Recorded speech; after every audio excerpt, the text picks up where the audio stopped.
हाँ, फिर मैं ऐसा निपटाता हूँ भरी सभा में कि 4 दिन तक रोटी नहीं खाता फिर वो।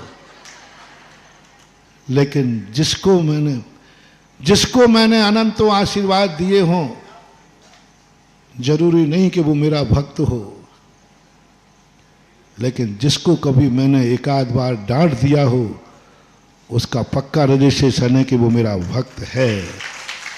शर्त है कि उसको बुरा ना लगा हो, ईगो पॉइंट नहीं बनाया हो, मान कसाई नहीं की हो कि नहीं महाराज ने मेरा डांट दिया, कोई बात नहीं। एक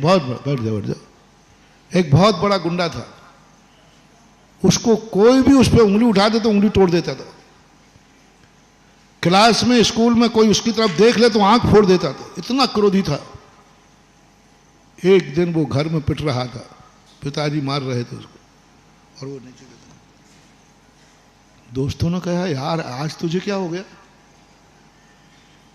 तेरे ऊपर तो कोई हाथ उठा, आंख ही दिखा दे तो निकाल लेता, हाथ तो तू पिट रहा था। अरे चुप बैठ, बाप मार रहा था। काय का गुंडा है? ऐसे गुंडे मुझे चाहिए जो सारे जगत के लिए इतने क्रोधी हैं कि आंख दिखा दे तो आंख ना निकाल ले, लेकिन बाप जब जूते मारे तो पैर छू ले। बस ये गुंडा नहीं है, इसका कल्याण हो जाएगा। बाप जूते मारे तो पैर छू ले और दुश्मन आंख दिखाए तो आंख निकाल ले। ये लोग कभी इनका पतन नहीं होगा।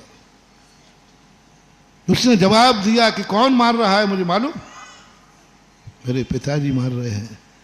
पिताजी की मार कभी अहितकारी हो ही नहीं सकती। उस मार में भी गुरु ने यदि बोल भी दिया, हमारे शास्त्रों में आया, गुरु जब क्रोध में कुछ बोल देता है, सच्चा शिष्य धन्य हो जाता है। आज मेरा बेड़ा पार हो गया। क्यों? गुरु ने आशीर्वाद दिया? नहीं, आज गुरु ने थप्पड़ मार दिया।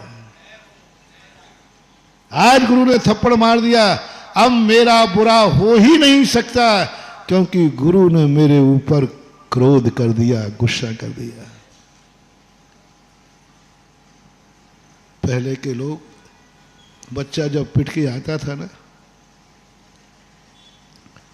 तो पिताजी से कहता, पिताजी देखो माँ, गुरु कितना, मेरा टीचर कितना निर्दयी है, इतनी रूल मारी कि मेरा हाथ, और पापा और इतना खतरनाक है वो कि मुझे मारते समय उसकी रूल भी टूट गई। रूल बोलते थे ना हम, गोल गोल, डंडा टूट गया। पिताजी कहते क्या डंडा टूट गया? बोले हाँ। उसने तो इसलिए सुनाया कि मेरे नीले हाथ देख करके और डंडे टूटे की बात सुन करके पिताजी मास्टर का सिर फोड़ देंगे। बोले बेटा डंडा टूट गया?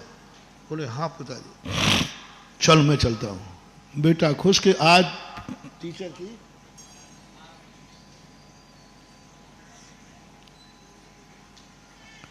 और वो तो स्कूल की तरफ ना जाकर के बाजार में चला गया और बाजार में एक नई रूल खरीदी। तो बेटा अभी भी सोच रहा है कि शायद जिस रूल से मारा उसी रूल से मेरा बाप टीचर को मारेगा। और बाप जाकर टीचर के पास जाके बोलता है, मास्टर साहब क्षमा करना, मेरे बेटे के हाथ इतने कठोर थे, आपकी रूल टूट गई, तो इसलिए कल से मारना बंद मत करना, मैं बेटे को मारने के लिए रूल भेंट करने आया हूं। बेटा कहता है ये मेरा बाप है कि दुश्मन? बेटे को मार सुनकर के रूल टूटने पर पिता गुरु को रूल भेंट कर रहा है। ऐसे बाप यदि दुनिया में हो जाएं तो बेटा, सारे बेटे मर्यादा पुरुषोत्तम राम बन जाएंगे। रूल भेंट कर रहा है, हे पकड़िए, मारना बंद मत करना, क्योंकि मुझे मालूम चल गया कि आप बेटे ने होमवर्क नहीं किया तो आपने मार दिया, जरूर बेटे से तुम्हारा राग है। अन्यथा क्या लेना था? नहीं पढ़ा, फेल होगा तो होगा। आशीर्वाद देना बता रहा है, कुछ जरूरी नहीं है कि तुम्हारे ऊपर उनका राग है। गुरु आशीर्वाद दे रहा है तो जरूरी नहीं कि तुम्हारे ऊपर राग है, लेकिन गुरु जब डांट रहा है, निश्चित समझना गुरु तुम्हें सबसे ज्यादा चाहते हैं, क्योंकि वो डांट रहा है। बाप सबसे ज्यादा डांट रहा है क्योंकि वो तुम्हें चाह रहा है। ये लक्षण तुम समझो। लेकिन तुम उस पर भी क्रोध कर लेते हो। मान नहीं, गुरु से, भगवान से कभी मायाचारी, कभी झूठ नहीं, कभी मायाचारी नहीं। बहुत मायाचारी करते, मुझे तरस आता है। कब करते हो मालूम? कल बहुत सारे लोग कर रहे थे, जब प्रदीप भैया फलाने चंद को कलश लेना है और है समझ, माई बाप अभी धंधो पानी ठीक नहीं चल रहा है और सब बढ़िया है, अभी बाजू का प्लाट बिक जाए तो अभी तुरंत खरीद के पैसा ये पकड़। एक स्थान पर मैंने ऐसा किया था, एक बार एक मीटिंग की तो उसमें एक स्थान था मंदिर का, सबसे कहा भैया थोड़ा थोड़ा दान दे दो। सबने कहा महाराज जी आजकल धंधा ठीक नहीं चल रहा आजकल ऐसा तो बहाने बनाते हो। फिर मैंने कहा अब जैनी मान करके तो कह दिया, अब इनको बनिया चाल चलो। तो मैंने कहा ऐसा करो, ये बिक रहा है, कोई जैनी मिलकर के ले लो। तो एक खड़े होकर कहता महाराज किसी को मिलाने की जरूरत नहीं, मैं अकेले ही ले लूंगा।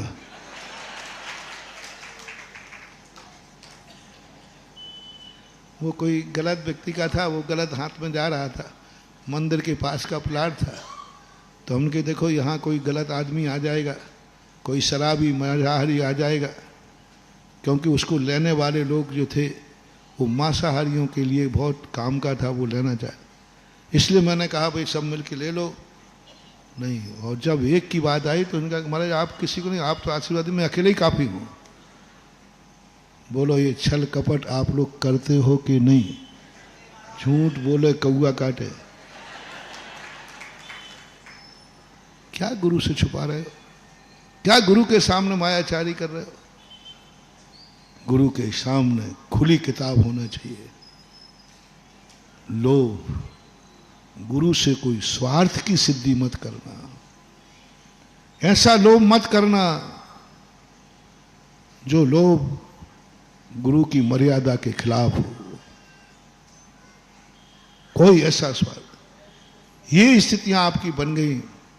तो मैं मन घात की बात कर रहा था। मन को इतना विक्षिप्त कर लेते हो तुम कि तुम भूल जाते हो कि गुरु है, तुम भूल जाते हो माँ बाप हैं, भूल जाते हो ये मेरा परिवार है, भूल जाते हो कि मैं कल ही इसी टीवी को लाया था और आज क्रोध में उठा के फेंक दिया। इस समय तुम्हें नरक गति का बंध होता है, क्योंकि तुमने मन का घात किया है। ये छूट तुम्हें नहीं है, आगम पर के घात की छूट है, जो मैंने पहले बता दिया, आत्मघात की छूट नहीं। इसी प्रकार 10 प्राण होते हैं, मन, वचन प्राण। वचनों में ऐसे क्रोध में बोलते हो और फड़फड़ा रहे हैं, इतना वचन कि सामने वाले का अटैक हो जाए, सामने वाले को कुछ भी हो जाए। नहीं, काया का घात ना हो। ऐसे कार्य करना कि काया का घात हो जाए, काय बल का घात आत्महत्या है। इसलिए जिस समय व्यक्ति ऐसे कार्य कर रहा है, काया का घात हो रहा है, जैसे गुटखा खा रहा है, सिगरेट पी रहा है, कोई ऐसे अनैतिक कार्य कर रहा है जिससे काया का घात होता है। जितनी देर गुटखा खा रहा है, सिगरेट पी रहा है, काया का नुकसान हो रहा है, उतने समय निश्चित समझना उसको नरक गति का बंध हो रहा है। क्योंकि अपना हेडिंग क्या है? परघात करने वाले को नरक गति का बंध हो, ये कोई नियम, लेकिन स्वघात करने वाले को नियम से नरक गति का बंध होता है। और स्वघात किन किन से होता है मैंने बता दिया। शरीर का घात, बोलो सिगरेट पीने से शरीर का नाश होता है कि नहीं? गुटखा से, जिससे आपका शरीर कमजोर पड़ता हो, शरीर नाश होता हो, वो कार्य जब तुम करोगे तब नरक गति का बंध होता। ये 3 बल कभी नष्ट मत होने देना। और ये तीनों बलों को तुम नष्ट नहीं होने दोगे तो तुम्हारे दिन एक दिन ऐसी सिद्धि आएगी कि तुम जो सोचोगे वो होगा, जो तुम कहोगे वह होगा, जहां चल दोगे वहां रास्ता बन जाएगा। ये हो बहुत बड़ा पुरस्कार दे रहा हूं। यदि तुमने कहा कि मैं ऐसा कोई कार्य नहीं करूंगा जिससे मन विक्षिप्त हो जाए, मन बेकाबू हो जाए, माथा गर्म हो जाए, किम कर्तव्य विमूढ़ हो जाऊं, ऐसा मैं कोई कार्य नहीं करूंगा। बस बिना मंत्र के सिद्धि, बिना जाप के सिद्धि। आप 6 महीने करके देख लीजिए, 6 महीने बाद आपका मन इतना बलवान हो जाएगा, इस मन में जो सोचोगे वह होना शुरू हो जाएगा। कहा था ना, हम जो सोचते वो हो नहीं पाता। कैसे हो? वचन को जैसे मैंने कहा, इस वचन को नष्ट मत होने ना, इस वचन से आत्मघात नहीं होने देना। बस आपको वचन की सिद्धि हो जाएगी। साधुओं के वचन क्यों सिद्ध होते? मुनियों के वचन न झूठे हों जो कुछ मुख से, क्यों? वचन बल की सिद्धि की है। कोई माला फेर के नहीं, माते सोच के इस मुंह से मैं कभी किसी के अहितकारी वचन, इस मुंह से क्रोध का, मान का, माया का, लोभ का कसाय युक्त वचन नहीं निकालूंगा। डांटूंगा तो ऊपर से डांटूंगा, अंदर से नहीं डांटूंगा। ये कभी साधु डांटता है लेकिन अंदर से नहीं। गुरु कई बार चेले से कहता है गुस्से में आके, जा तेरा कल्याण कभी नहीं हुआ, मूर्ख कहेगा। लेकिन ये बात अंदर से कही कि ऊपर से? ये जो साधु नियम ले ले आके, मैं कभी अपने मुंह से किसी को अंदर से द्वेष करके नहीं दूंगा, जाओ वचन सिद्धि हो जाएगी, आपको भी हो जाएगी। 6 महीने करके देख लो। 6 महीने बाद अनायास तुम्हारे मुख से निकला, अमावस्या के दिन पूनम निकल गया तो अमावस्या का पंचांग बदल जाएगा और अमावस्या के दिन चंद्रमा निकलता हुआ दिखेगा। मां वचन की सिद्धि करना है। काय का बल, काय की शक्ति कैसे आ जाती है? शक्तियां काय में। आप लोग दंग रह जाते हो साधियों की शक्ति देख करके। जब विहार करते हैं 30-40 किलोमीटर, अंतराय है, उपवास है। तुम्हें लग रहा है कि कल मेरा उपवास था, आज प्रवचन में लग रहा भैया कल हम ऐसे दहाड़ रहा हूं जैसे कल खा पी करके आया हूं।